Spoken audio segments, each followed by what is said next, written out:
area from being rezoned. My point is that Mr. Davis is a successful man, and the odds are he has the finances to create something gorgeous that will fit in with and enhance Gloucester's working waterfront without destroying the rich culture of the fort. If he finds another space to build his hotel, preferably close to or in the heart of downtown, I would support that too.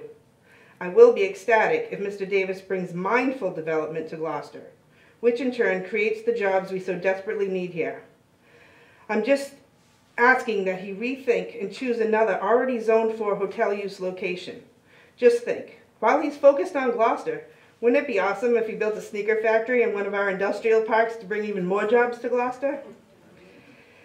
People say that by rezoning and building a hotel down the fort, we will have better schools, open fire stations, and less potholes.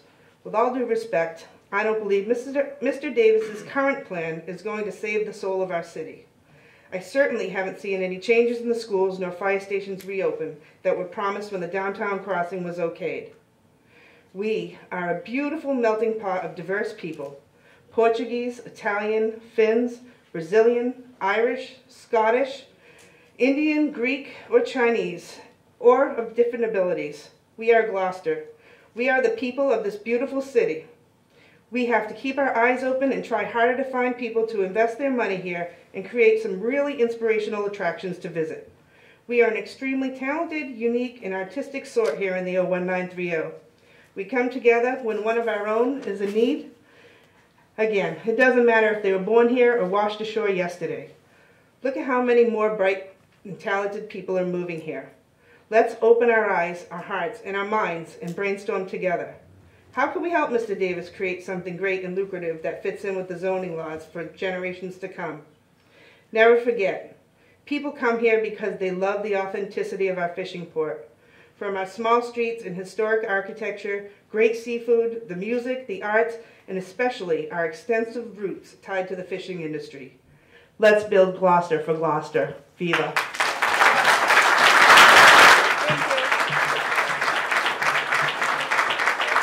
Thank you, Denise.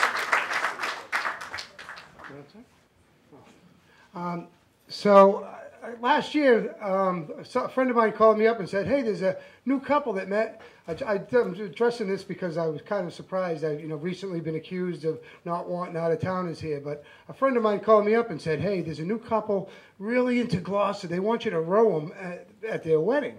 And I said, what do you mean? And they said, well, they're getting married over at Niles Beach. You can row them across the harbor from Niles down to their new home on Middle Street across town. So I was like, I guess I'll do that. They said, yeah, well, they want to donate to the International Joy Race Committee. So I said, sure, I'll do it. I love that they love Gloucester. So as their wedding date got near, they were forecast for heavy rains and squalls. And so I called the guy up. I go, you sure these new people, Dory's a fishing boat. It's tippy. Oh, no, they love Gloucester. They really want to do it. So I rode over to Niles Beach, and I picked them up. And as soon as the sun held out until just when they got in the boat, we got about 10 yards off the beach, and it started downpouring. And the wind picked up, and I swear to God, it was blowing 20, 25. I was trying to stay cool, to keep the boat, because as the water get in the boat, there's weight shifts, and these people weren't familiar with Dories, and I'm like, I'm going to kill these people. Because the wind would literally come up to 20. There was a squall that came down, it was blowing a gale, and they were smiling the whole day. They loved it. And it was pouring rain. He held the umbrella over his bride. So it's delightful that I haven't seen them since. But here they show up tonight to support Gloucester, and they're kind of people that love Gloucester, and he wants to say a couple of words.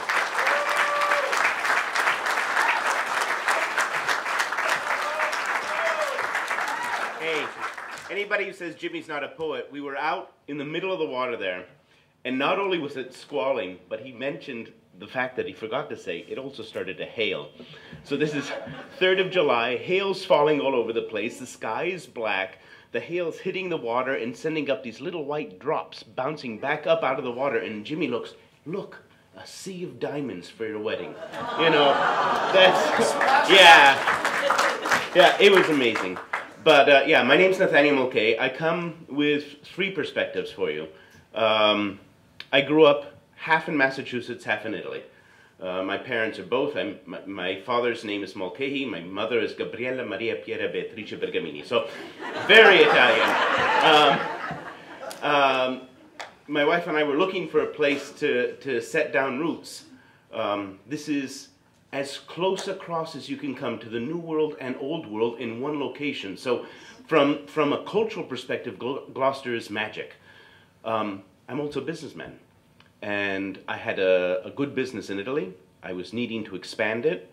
Italy is great for startup, but unless you're Silvio Berlusconi, it's not so great for a business.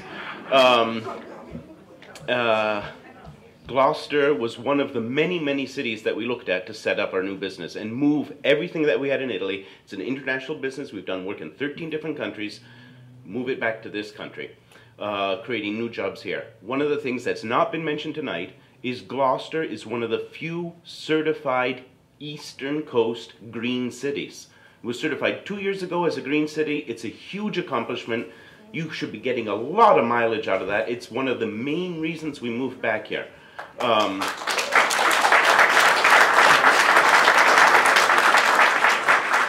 And it's another classic example of why we had to move back here, because it is a marine industrial zone. My business, while primarily humanitarian engineering, requires a component of marine industrial, and there is no other place, 0 other places in the United States that are both green and marine industrial. There is not one other place in the whole country. So that's creation of new jobs, and to the town's credit, they made a big effort to say, yeah, Ipswich is nice, yeah, Salem's nice, but come here, we're better. So let's make Gloucester live up to those promises. Now, I leave you with a cautionary note. Because of my work, I've traveled all over Africa, I've worked in Haiti, I've worked in Mexico. One of the things that you see everywhere is land grabbing. Google it, just Google it, and it's talked about everywhere. In Tanzania, 700 villages were promised a new hospital, better roads, new schools. Sound vaguely familiar? Those 700 villages were taken off their land. The hospitals never came, the schools never came, and nor did the roads, except for one really big one used just to take all the resources from that country out of the country. So it's not just Africa. There is that same problem here. What you're seeing here, what everybody's been talking about, is land grabbing. So Anne's told it, Suzanne's told it, there are millions of jobs that you could create in here. And that's not an exaggeration, because the ripple effects from one small town setting the example can be heard throughout the country. So if you take the marine industrial, you take the Green City Initiative, you take the examples of Denmark, where they took the small island and converted it to the first green island that produces its own power. They have more tourist money because they're a green island than they will ever get from any hotel that comes into it. My wife and I took a walk today at lunchtime, beautiful day. How nice to have President's Day off and be able to stroll down Main Street. They're talking about, we need new stores, we need a hotel. We counted no fewer than 24 vacant stores. We do not need new stores. And that's on a short walk. They are beautifully restoring the antique hotel just outside the town here. They are building the Holiday Inn Express over by the crossing, big sign hanging up there now. They permitted another hotel on the wetland. But, so, do we really need another hotel with 3 in construction right now? There is the underutilized tavern that you can actually see from here, which is essentially a hotel that nobody ever stays in. So, you have a lot of things already here. So, not reinvent it, just improve what we already have. And thank you for letting us come into this town and putting down roots. Yeah.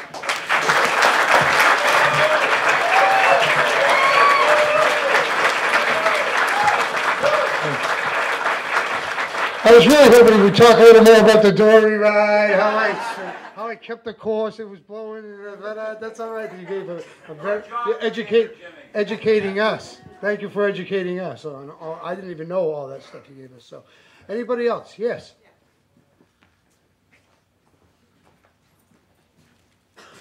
Hi, everybody. My name is Suzanne London. Right now I'm with Occupy Cape Ann, and you've heard from a few speakers from that group. But I just want to say, this group here tonight, all of us, we are all speaking to the choir.